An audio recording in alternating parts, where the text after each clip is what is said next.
Welcome. Hi. My name is Halima LaPlante, and I am your wild wolf mama. And so yesterday, we had ourselves another experience of a mass school shooting down in Texas. I don't know how to pronounce the city. Uvula. I'm pretty sure that's wrong. But that's not the point. The point is, this kid, and he was a kid, he just turned 18 like a week ago, got himself an automatic rifle, went into a school, an elementary school, shot up a bunch of kids. And the last reading was 19 children and like 2 adults. And just dipping into my social media accounts, just dipping. People are having all kinds of reactions. They are wanting to have conversations about restricting guns. You know, we shouldn't be able to get guns. We shouldn't be able to have guns. Certain kind of guns are not okay. You know, we shouldn't let certain kind of people have guns. We should just abolish guns, all, you know, the whole full spectrum. Some of my more, you know, in touch with their feeling friends are very aware of how we've become used to these kinds of tragedies. Like, it doesn't even shock us anymore. Oh, wow, it's another mass shooting, especially if it's from Texas. Come on now, Texas.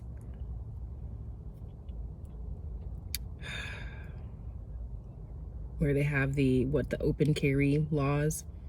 You can just carry your guns and shit. And that's bothersome, right? We're getting used to violence at this level. Like, at this level, we are getting used to it. We're okay with it? No, maybe not. But we're used to it. We're numb. It doesn't really cause us to have a physical reaction. And that bothers them. It bothers people. And maybe it should. But I don't think it should surprise you. I don't think that the issue here is whether or not we're bothered by the violence. I don't think the issue here is whether or not, you know, person A, B, or C should have a gun. I believe that these issues are symptomatic of a larger disease, a larger fungus. That's funny because I say that and then I think sometimes fungi are really beneficial. But in this case, this fungi is insipid. It's poisonous, in my opinion. I see the larger challenge, the larger lesson, because you know, this is a lesson. This is something that as a whole, humanity needs to learn, right?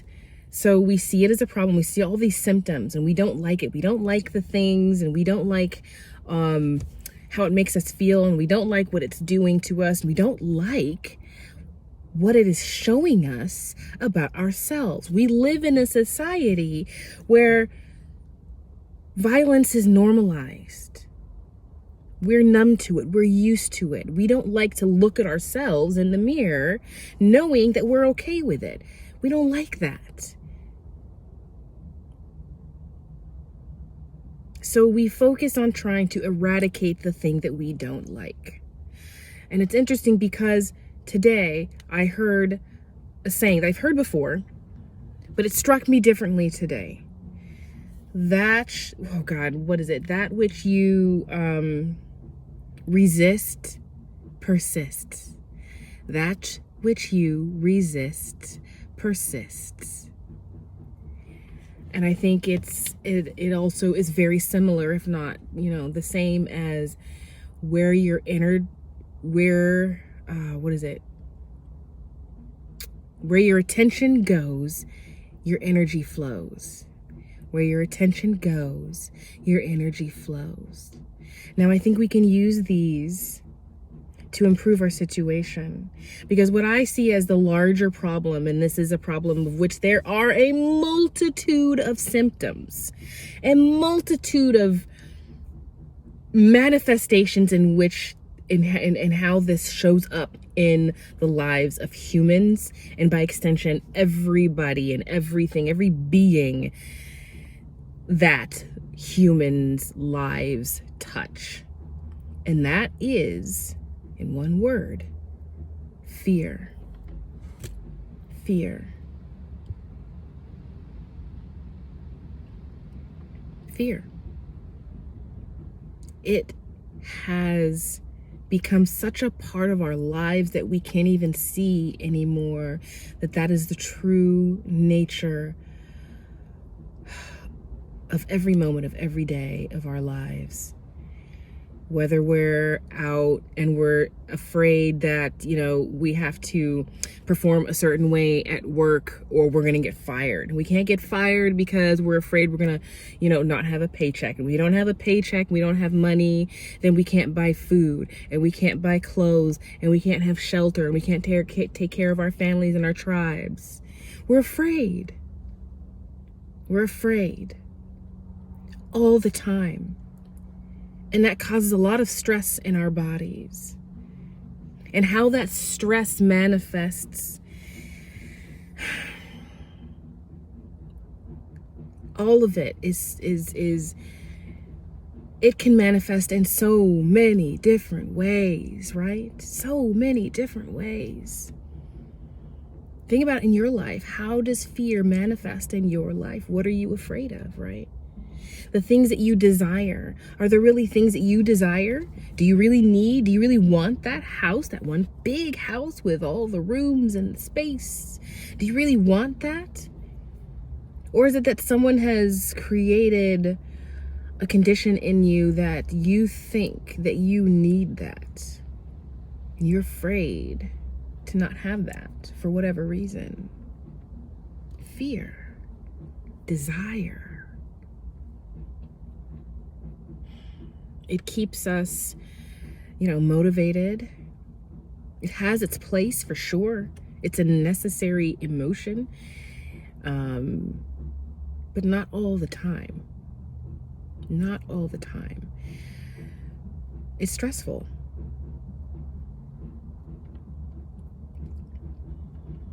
And I don't know this poor child's story,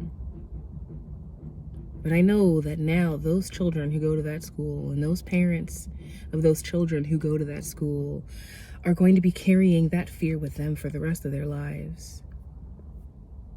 For me, it was Columbine. That was the first time, and it was shocking.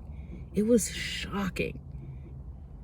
And I can imagine that today, those children, the Columbine students, are still carrying that fear with them. I mean, how do you get rid of something like that? How do you overcome fear? What is the opposite of fear? It's love. If everyone was happy and love abounded everywhere, if we had no fear, there was an absence of fear, a complete absence of fear, what is left? Love conquers all. Why does love conquer all? Love conquers fear.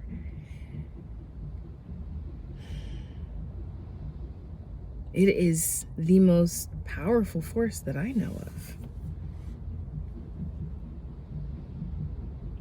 But what we focus on, we even contribute to the fear. We perpetuate the fear. We make it generational. We teach our children to fear. We pressure them to get good grades. When I think back to when I was a kid, God, it felt so good, right? felt so good to be young and carefree and to just do whatever I wanted. I remember that feeling, you know? And then as I got older, it's like the pressure. Oh. How do I get back to there? And I was thinking about this today because I've been thinking about it quite a bit actually. Because in order to get back to that frequency, that high level frequency, you have to drop so much conditioning, right? You go through the teenage years and you're like, oh my God, I have to dress a certain kind of way and I have to have this certain kind of friend group in order to fit in order to be cool. You know, I gotta work hard and get good grades so I can go to good college and go to all these things. When I was a kid, I did not care. I was just me. I was just me. As much me as I could have possibly been in this lifetime so far. But I'd like to return to that, right? Like I'd like to return to a time when I felt good all the time, where I was happy all the time. My late husband used to tell me that I was delusional. I've been thinking about that. I was delusional. I am delusional simply because I'm always trying to see the silver lining. I'm always trying to be happy. I'm always reaching for my own happiness. And now I'm getting to a point where I'm realizing that to truly, deeply, honestly be that woman, whoever she is, I have to give up the woman that I am right now. I mean, I've given up so much of myself already these past couple of years. I know that I have. It's part of my transformation. It's part of everybody's transformation. Everybody is transforming. Constantly, we are changing. What are we changing into?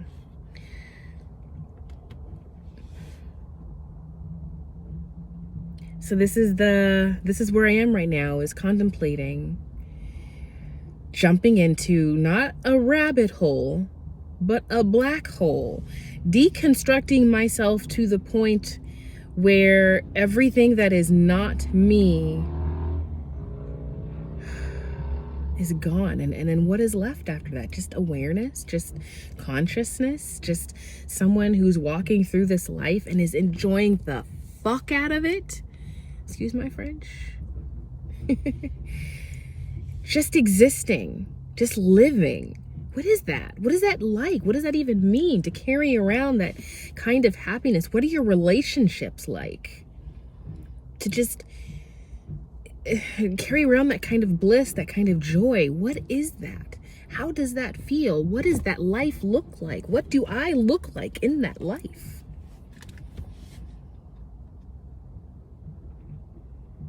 And more importantly, can I spread it to everyone around me? Everyone I touch, every life that I touch. Because if I get like that, I don't want to be the only person who's like that. I want to share the joy, share the love.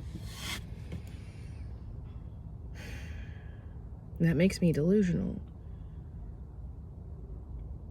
I mean, we just came out of a giant campaign of fear. No, I'm not going to say we just came out of, but we are in a giant campaign of fear. You know, since 2020, 2019, fear dripping from our airwaves, impregnating our minds and our hearts, if we let it. I can feel it, and it takes so much to fight the fear, right? That which you resist persists. And even I forget sometimes to just forget about that and focus on love. Focus on love.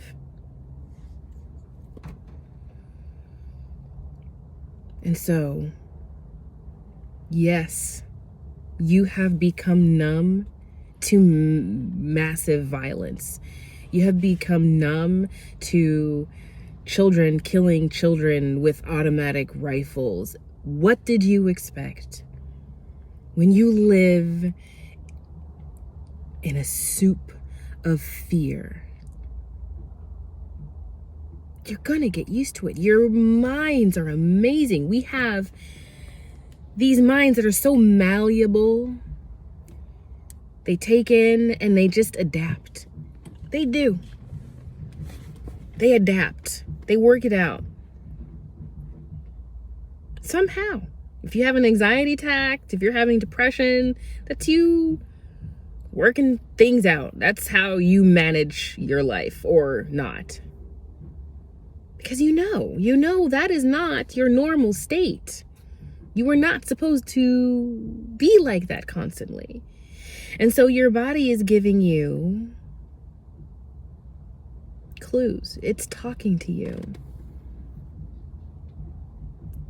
It's saying this is not the way. This is not the path. This is not how we're supposed to be. This is not what we're meant to be experiencing. But it is what we're meant to be experiencing because of the choices that we make. And it's the lessons that we have to learn because of the choices that we make. And if we continue to make these choices, we're going to continue to face these lessons. We keep doing the same thing and expecting different results.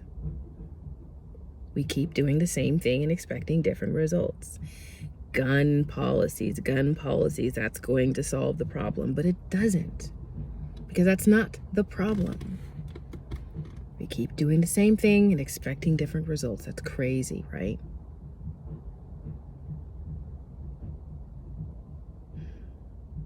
Because in truth, we're not listening. We keep facing the same problems because we're not listening. We're not hearing what this world, this beautiful world, what our bodies are trying to tell us. I hate to say that, any situation, is good or bad. I hate to say that now because I see the beauty in all of it. I see the beauty in all of it. Yeah. Even in this kid shooting up a school. Everybody's got choices. He chose to go in and shoot up those children. We choose how we react to his choice. And what's the beauty? Some lessons are individual, some lessons are tribal, some lessons are universal. We get to see this happen over and over and over again because we're not listening, we're not learning, we are not growing as a society, as a people. We are not learning, so the thing keeps happening. The moment we decide to make a different choice, to work on something different, to teach our children differently, the moment we decide to change our world is the moment that stuff stops. And let me tell you something. We can't go out and blame the other person. We can't go out and blame the world. We can have an awareness of what is happening in the world and realize that that is a reflection of what is happening inside of us. And we can make the change individually inside of us because of the awareness that we have outside of us. That's how you change the world. That's how you change your tribe. You see the world, you see what it is that's out there, and you take note, you become aware, and you change in here. We should be talking about this, like really talking about this, not just surface level, not just like the media in charge of the conversation, not just politicians in charge of the conversation, but in your homes, in your churches, in your group gatherings. Talk about this. Let it change you. Know that you have a part. You have a responsibility here. You do. I do. All of us do. We are responsible for the world that we have created here together. We are responsible for the world that you've created individually. I don't know if that makes any sense.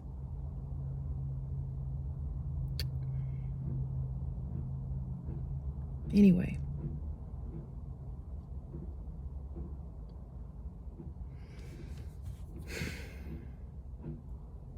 That's my take on that situation.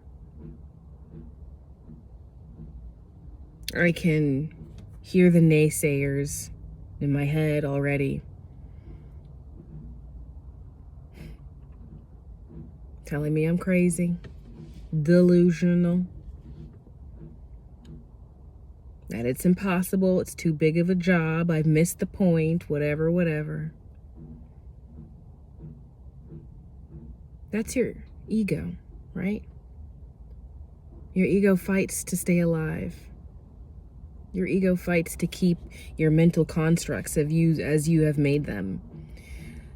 And it's hard. The older you get, the smarter your ego gets, the better your mind gets at telling you stories so that you can hold on to your mental constructs.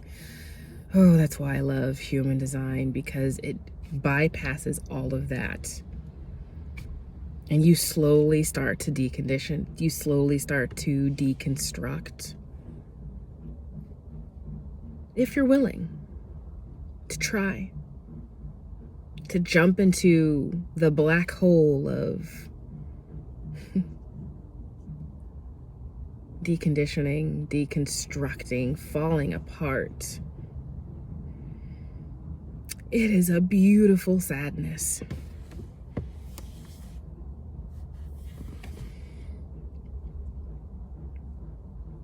Beautiful tragedy.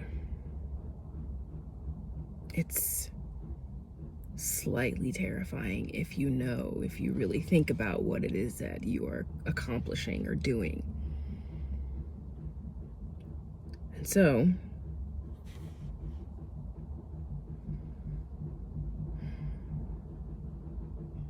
yeah.